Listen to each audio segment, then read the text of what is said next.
Welcome, welcome, welcome. Thanks for stopping by Moodog's Frugal RCs. This is Moodog coming to you from the research kitchen. Today we're going to be having a look at a brand new one from Xinlehong Toys. This is the model 9137.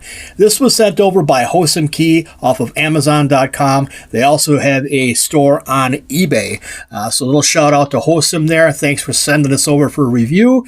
What we're going to be looking at today, guys, is a 1/16 scale car.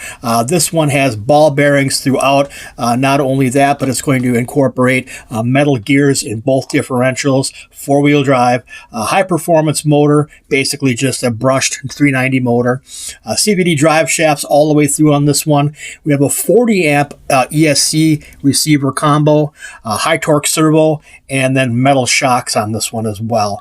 Very nicely done, I think. This is going to be in the same family as the 9130 and the 9138, I believe the number is. And I'll go ahead and correct that in post-edit if I said those numbers wrong. But you guys may have seen videos for the 9130. That's going to be the monster truck variant of this vehicle, 1/16 scale. Pretty much the same chassis, the same drivetrain, the same pretty much everything other than the body on here. That's going to be our only difference. Let's go ahead and take a look at the box here and see what we have. We can see on this side of the box we have the blue variant of the same vehicle. This is IPX4 waterproof, so you can get it wet. You can run through puddles with this, and you're not going to harm it. On the end of the box here, guys, is going to be some information on the car itself, showing a picture of the transmitter. You can see some information here. Brushed DC electric motor, speeds up to 36 plus kilometers per hour. I'm not going to go through that big laundry list of claims on here, but I'll let you guys go ahead and pause that if you want to go ahead and take a look and see what this all has to offer. But we can take a look at the other side here. We're going to see the vehicle without the body on it. Now, this could be any one of the vehicles in this series. Back of the box, as usual, guys, is going to have your kind of a mini manual on here, as well as some warning stuff and this and that and the other thing. Box came in a little bit damaged from China. Actually, this one was sent over by Amazon, but it's a little damaged in transit here. Let's go ahead and get this thing taken out of the box and see what actually comes in here.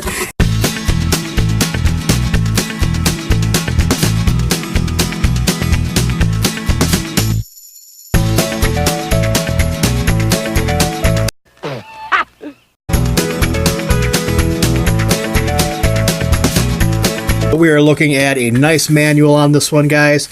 This is incorporating, again, the 9130, the 9136, and the 9137. So the truggy version of this is going to be the 9136, and I did misspeak before, so I apologize for that. But in true Xinlehong form, this is a very nicely done manual here, guys. All the information you need to go from box to dirt is going to be in here. An easy-to-read Chinese to English translation that we definitely have a parts grid here. It looks like a full array of parts are going to be available for this. Nicely done as usual. We have some empty spaces here on the parts grid, but that's okay. And we do have our exploded view here of the vehicle with everything. All the parts are labeled with corresponding part numbers, and that goes on for a few pages showing all the major component groups of the vehicle. Nicely done. Hang on to that. Good one to hang on to, guys. I would not be tossing that one out. We have a little thank you card here for purchasing from Hosim. Kind of nice that they do that. Hosim is a very customer-centric company. So any issues with the product, you can contact them directly through their Amazon website, or you can go directly to their email address, which they provide on this card for you. All right, guys, inside the goodie box, we have our transmitter, pretty standard for Xinlehong Toys. This one's going to have a throttle trim on it, as well as steering trim. Our power buttons down here. Nice feeling pistol grip on this one, guys. I've always really liked these transmitters. No frills, but still very nice feeling in the hand. We have a pretty good feeling trigger here for our throttle. No crunchiness whatsoever. As mentioned before, 3 AA batteries, which are going to be user supplied, so make sure you have a stockpile of those on hand. Our steering wheel is going to have a foam cover on it and really nice return spring. Then we have our fake shark fin antenna up on front here. Pretty much no frills on this one, guys, but these tend to work out really, really nice. So we'll go ahead and set that aside for now, and we'll take a look at the next thing here. What more can you say? This has a balance port charger. Output on this one's going to be 7.4 volts at 1000 milliamps. So we're looking at probably about an hour, maybe a little more, to charge the battery.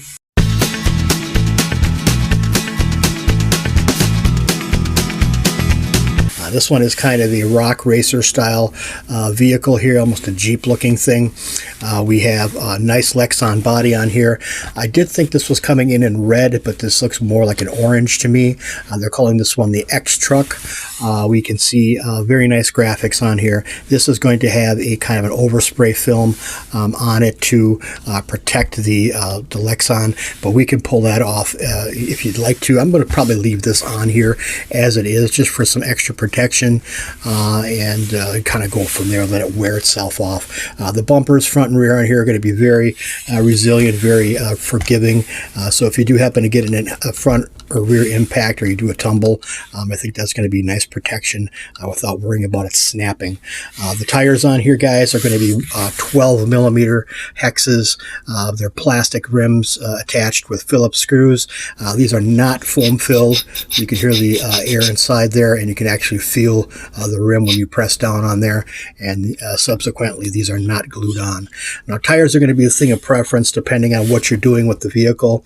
For on and off-road use, these are good. They're not the best, but they're good. I think they're more suited for off-road than on-road, not only because of the lug design and the tread here, but also because these are kind of a medium compound and have almost kind of a greasy or slick feel to them. Pretty standard for Xinlehong. If you guys have the 9125 or any of the what is the other one? The S series trucks, I believe they are, from Xinlehong. Same idea with the tires. They feel kind of, I don't know, like a medium soft, but almost kind of an oily feel about them. So those can be changed up pretty easily. Looking at the rest of the vehicle, we can see inside the cockpit here, the attention to detail that they put into this looks pretty good, guys. I'm kind of surprised to see that. We can see nice, almost like pleating or whatever on these high back racing buckets, front and rear. We have nice detail in front here as well. On the dash, we can see some instrumentation as well as the steering wheel on the left hand side over here. Let's take a look at the underside of this real quick, guys. But one other thing I'd point out is kind of the telltale four-legged spider that is Xinlehong's logo, or Xinlehong's kind of trademark, I believe. This body is going to be attached just by 2 pins in front here, and the whole body kind of hinges toward the back. So let's go ahead and get this popped open. We'll take a look at the underside here. We can see, if you guys have the 9130 already, you're looking at pretty much the same truck right now, guys. It's pretty much the same. I don't see a whole lot of difference. We have our 40 amp all-in-one ESC and receiver up here. We have actually a power tap here going through the interior plastic and up onto the top to power the 4 light bar. But you can see that in the back here, these are just basically hinged on with these pins. So kind of nicely done there. We have a 390 motor on here. This is a brushed motor with a red anodized heatsink. We have a servo up in front here. It's a 5-wire standard servo with a spring-loaded split servo saver. I can say that. And the battery. So the battery compartment on this one, guys, is going to be pretty much the same as a 9130. Has a kind of little toggle here that you would hit that and flip that over to the right or left, and then the battery is removed that way. Oops, sorry about that. But nice design on that. Looks pretty good. Now, this is a pretty limited size as far as what you can fit in here for capacity. There are some modifications that can be done that I may plan on doing to get a larger size battery to work in here. There is always, using Velcro straps to hold the battery in place. But for what we're getting with the battery here, let's go ahead and take a look at this real quick. And I will make mention of this battery connector in just a second. One of my gripes already. This is a lithium-ion pole.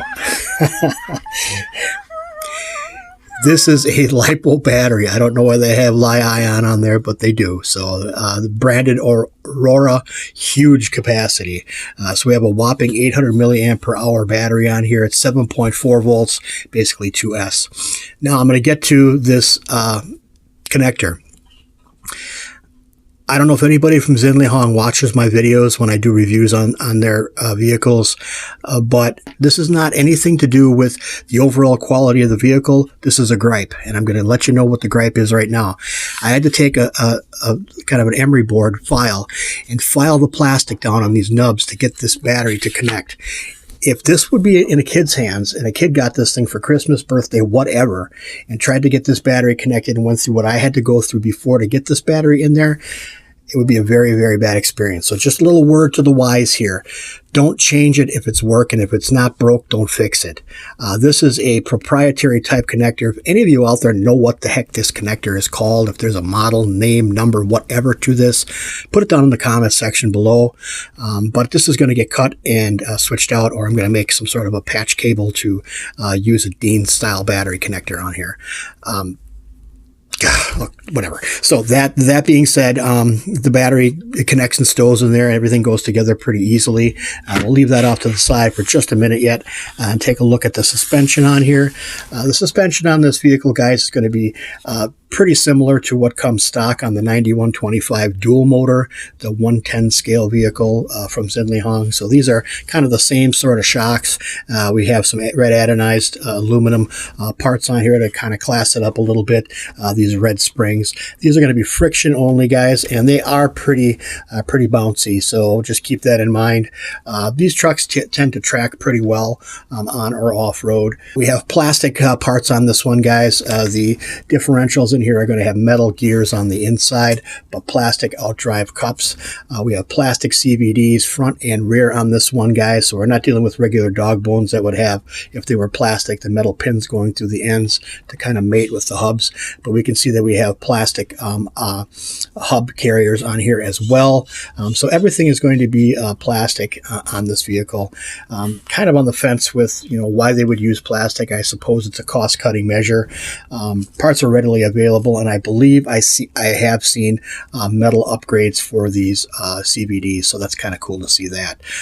But everything on here pretty much plastic. I will be doing a video coming up in the future, kind of taking this thing down, taking it apart, and getting into these differentials to check for grease and that type of thing going forward. So watch for that one coming up.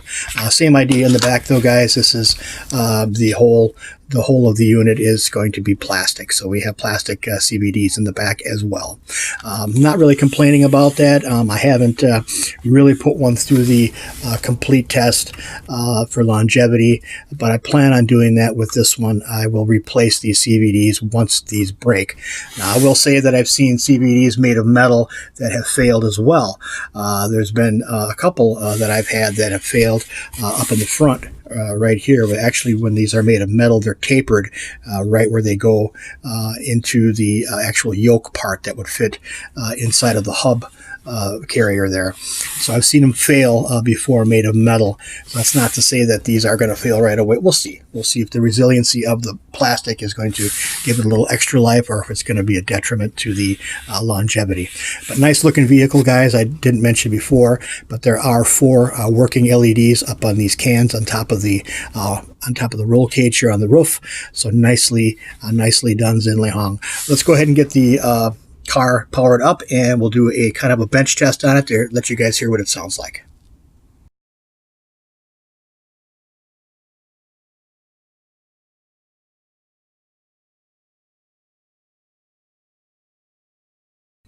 All right, guys, the power switch for this vehicle, I didn't mention before, is going to be on the side right here. So the left side, as you're looking at the vehicle from the front, you have a small button right here. It looks to be that there is a small little on-off kind of universal kind of marking there. It's really hard to see, but there is a small button. You would just press and hold for a couple seconds, let go, and we should have power to the front. And we can see that our LED bar is lit up on top. So that's a good sign. Let's set that off to the back just a little bit here, and we'll go ahead and get this thing paired up. Basically, all you would have to do is just turn the power on in the vehicle, and next step is going to be turning the transmitter on. You could hear the servo kind of activating. We can see that we have bind, which is going to be the green, and on top we have power. So that's kind of a 2 LED system on there. We have steering trim and throttle trim. Let's take a look at the steering here, and it looks to be very responsive, guys. Pretty good stuff there, I think. Throttle trim, we're going to start all the way to the low here, turn it all the way back down to low. Dual rate, I got to use the word dual rate. That is not a trim. It's not going to be any kind of a trim. It depends on how you look at it and how you think of it. But trim to me is, by turning this up, I could start the vehicle rolling, and by turning it back, I could trim it back so it doesn't roll. But that's just the way I think of it. So anyway, let's go ahead and get this powered up and rolling forward. Now this is on the lowest setting on the dual rate.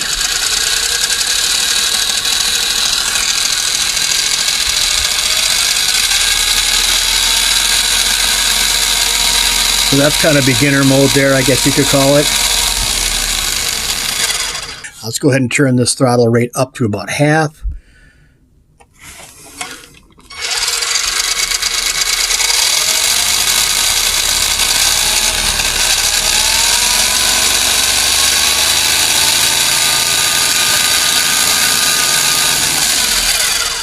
All the way up.